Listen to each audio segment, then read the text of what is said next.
Hari Om. Today's topic would be the journey of an Aghori. How to become an Aghori. So, it's the forbidden journey. So, there are some questions like what if the path of enlightenment wasn't paved with peace and tranquility, but forced you to embrace the darkest taboos of human existence? What if finding God meant walking through filth, looking death in the face,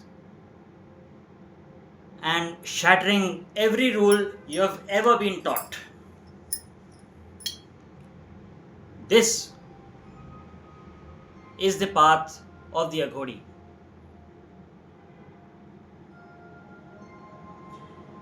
They meditate on death, find purity in things. Society calls it profane and try to become one with the divine by destroying every single earthly attachment. But how does someone even start this forbidden journey? What does it really take to walk in the footsteps of India's most feared and misunderstood holy men? So, I'll be discussing about the weird world of the Aghori.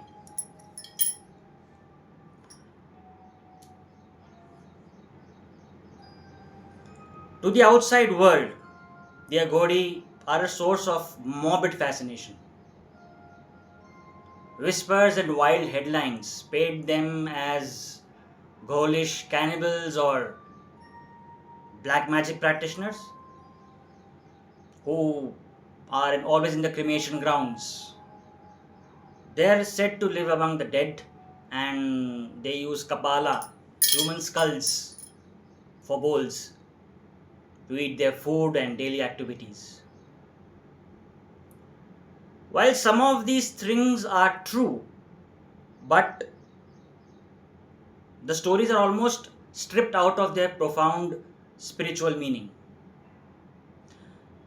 The image of an ascetic smeared in human ash, with eyes burning with a otherworldly fire, is shocking.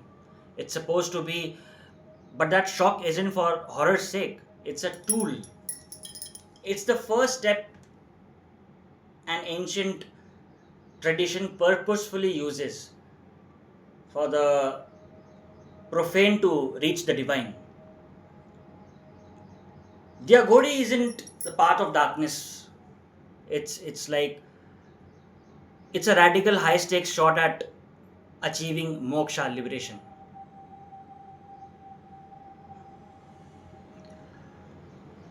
To understand them, you have to look at the past, the images, and to the heart of the philosophy. A philosophy that says everything the universe with zero expectations is sacred. This journey makes us ask not what they do, but why they do it.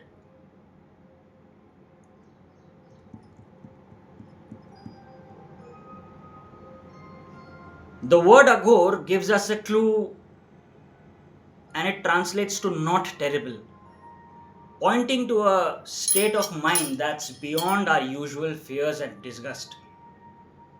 The whole Aghori tradition is built on one powerful idea: radical non duality. Dvait, Advait.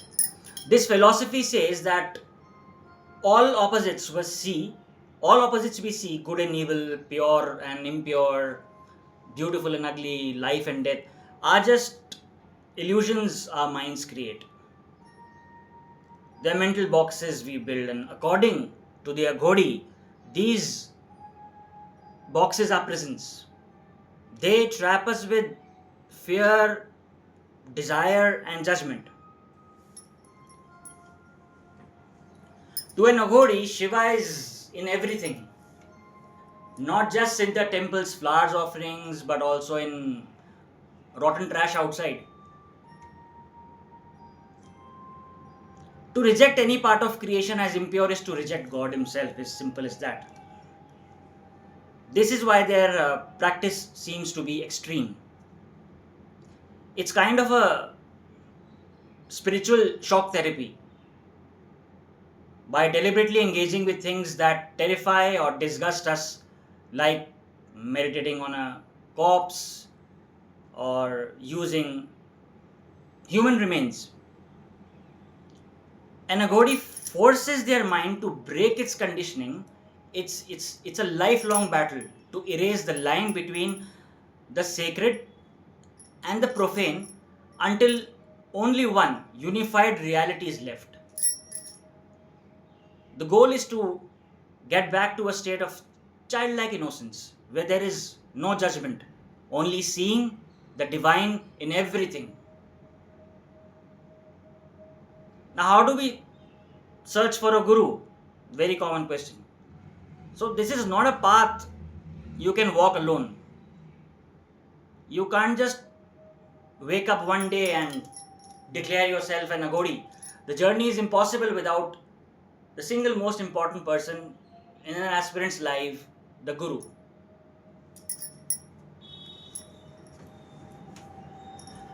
So, finding a genuine Aghori guru is the first and the hardest step.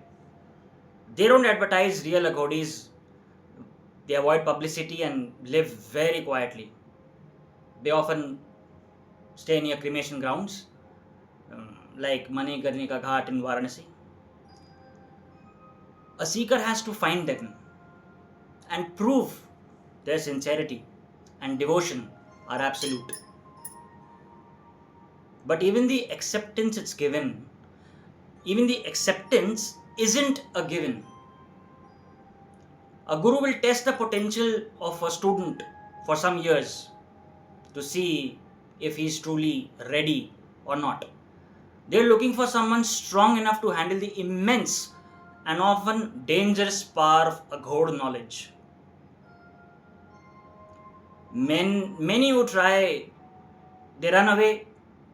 They found the atmosphere quite unsuitable and they feel intense psychological and spiritual pressure. Yes, that's true. The guru is just not a teacher, their living connection to the divine. To be accepted by a guru means placing your life, your sanity, and your soul in their hands. It's a commitment while there is no road to turn back. So, once a student is accepted, the real work begins. The initiation is a closely guarded process which is designed to systematically tear down the ego and make the person into a true Aghori. While the exact stages are secret and can vary, the process is one of the slowest transformation under the guru's watchful eye. It often starts like a guru gives a sacred mantra, and this mantra isn't just a chant. It's a key that connects the student to the spiritual energies of the Aghori path. The disciple must meditate on it with total focus. From there, the tests of devotion intensifies. The aspirant must live a life of extreme austerity. They might be told to find a human skull, which is called a kapal, and use it as their only bowl for food and water. A daily jarring reminder of mortality. They're covered with bodies with ash, as you all know, and this acts as a symbol of their death to the world and all its attachments. The final phases of initiation demands ultimate surrender. The level of trust must be so absolute that it symbolizes a complete handing over to the self. This represents the ultimate destruction of the ego. This is not about a literal human sacrifice, but about the symbolic death of the self. Only after this terrifying surrender can an individual be called a true Aghor aspirant. We'll talk about the ritual. For a fully initiated Aghori, life itself becomes a ritual. Every action is a way of living out their non dual philosophy, a Dvait philosophy. Dvait philosophy. And their most infamous practices are actually their most profound lessons. Take Shav Sadhana or meditation on a corpse, to sit on a head, to sit on a dead body in cremation ground in the middle of the night is to face our most primal fear, our own death. For the Aghori, this isn't some ghoulish act. It's a very powerful way to practice detachment, vairagya. It hammers home the truth that the body is just a temporary shell and that the true self is eternal, untouched by death. Now, what about alcohol? The consumption of things the society calls taboo, like alcohol, serves the same purpose. The same applies to the rituals of cannibalism, though it's important to understand this is very rare and a symbolic act, not a common practice for most Aghoris. It's a deliberate choice to destroy the ego's ideas about purity and impurity. If everything is divine, then nothing can truly defile you. By consuming what others find repellent, the Aghori proves this truth to themselves that everything is possible in every visceral way, breaking down the mind's final barriers.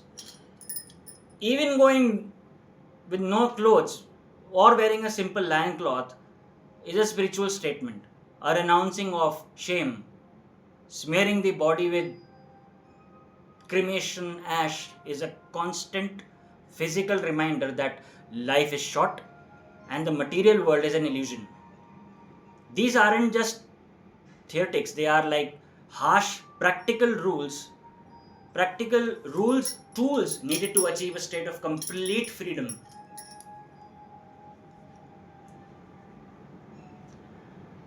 So, what's the ultimate goal, you must be thinking about this terrifying path? It isn't to gain magical powers or cult powers or ability to curse other people like the all people say, the myths say. The goal is a state of being. It is the actual liberation.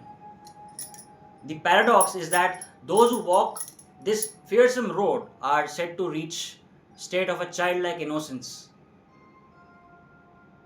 By facing all darkness, they are left with only purity.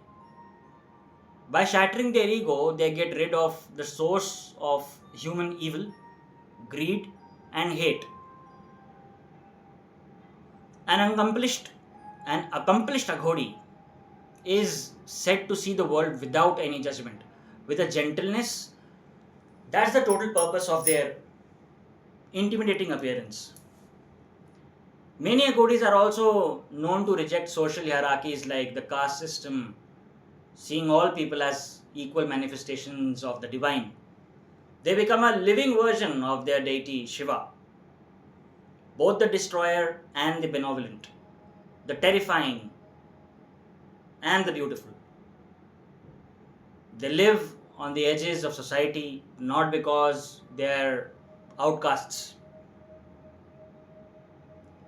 but because they are moved beyond needing society's rules. Their purpose is to realize their own divinity, and by doing so, see the divine in every forgotten, feared, and filthy corner of existence. They see divine in everything. The journey to become an Aghori is forbidden. One, because it demands that we break the rules that hold our world together. It's a path of subtraction, of letting go. The comfort, safety, ego, and even the line between life and death. It is a tradition wrapped in myth, but at its core, it's raw, uncompromising search for truth. The Aghori Sadhu, sitting amongst the flames of a cremation ground, is a living paradox, a symbol of death who seeks eternal life, a figure of fear who seeks absolute freedom of it. Their path will likely always be a mystery to most of us, a journey very few would take, but it leaves us with a deep and unsettling question. So, what would you be willing to embrace to find enlightenment? Could you walk through the darkness to find your light? So, this is basically a concept of an Aghor journey, which is quite intriguing and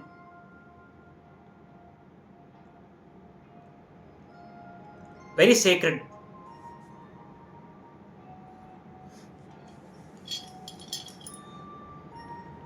So, I'll be talking about various types of Aghor sects in my next video. Until then, stay tuned and all the best for your spiritual endeavors. Hari Om.